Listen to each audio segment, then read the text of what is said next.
இப்போ அடுத்து பார்க்க போகிறது வந்து R6 பிரைம்ஸ் அல்காரிதம். அல்காரிதத்தை வந்து பார்ட் B ல கேட்பாங்க. இதுக்கு முன்னால் பார்த்தது க்ருஸ்கல்ஸ் அல்காரிதம், இது பிரைம்ஸ் அல்காரிதம். இதில் ஃபர்ஸ்ட் ஸ்டெப் நம்ம செலக்ட் வெர்டெக்ஸ் V1 ன்னு and an edge V1 V2 which has the last weight among all the edges incident with V1. Select the vertex V2. இதோட அர்த்தம் என்னன்னு பார்ப்போம். இப்போ இந்த எக்ஸாம்பிள் இதுல உள்ளதே மினிமம் weight என்ன 10. இப்போ அந்த 10 எதுக்கு இடையில கனெக்ஷன் ஆயிருக்கு 1 6. இதுல the V1 V2 which has the last weight among the first step. ரெண்டு வெர்டெக்ஸ் V1 க்கும் V2 க்கும் இடையில கனெக்ட் ஆயிருக்கிறது தான் மினிமம் வெயிட். இங்க 1 க்கும் 6 க்கும் இடையில தான் மினிமம் வெயிட் இருக்கு. ஸோ 10. அடுத்து என்ன செய்யறோம்னா இந்த 6 ல இருந்து 23 போகுது, இந்த 1 ல இருந்து 25 போகுது. ரெண்டுல உள்ள மினிமம் பா.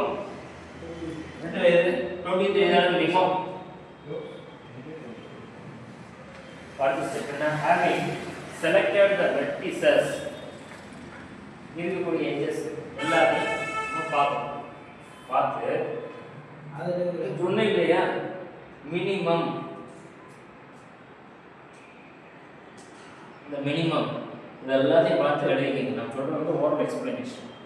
இப்போ மினிமம் பார்க்குறேன் 23 க்கு 25 உள்ள மினிமம் வந்து 23.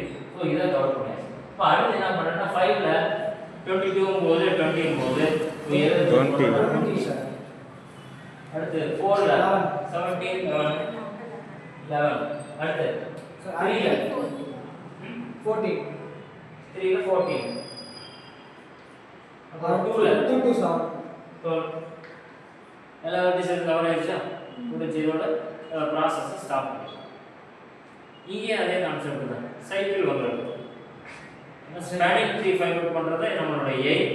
3 நாவே அசைக்ளிக் கிராஃப் அண்ட் கனெக்டட். இத பாருங்க. க்ருஸ்கல் அல்காரிதமும் பிரைம்ஸ் அல்காரிதமும் ஒரே மாதிரி ஃபிகர் வரணுங்கிற அவசியமே கிடையாது.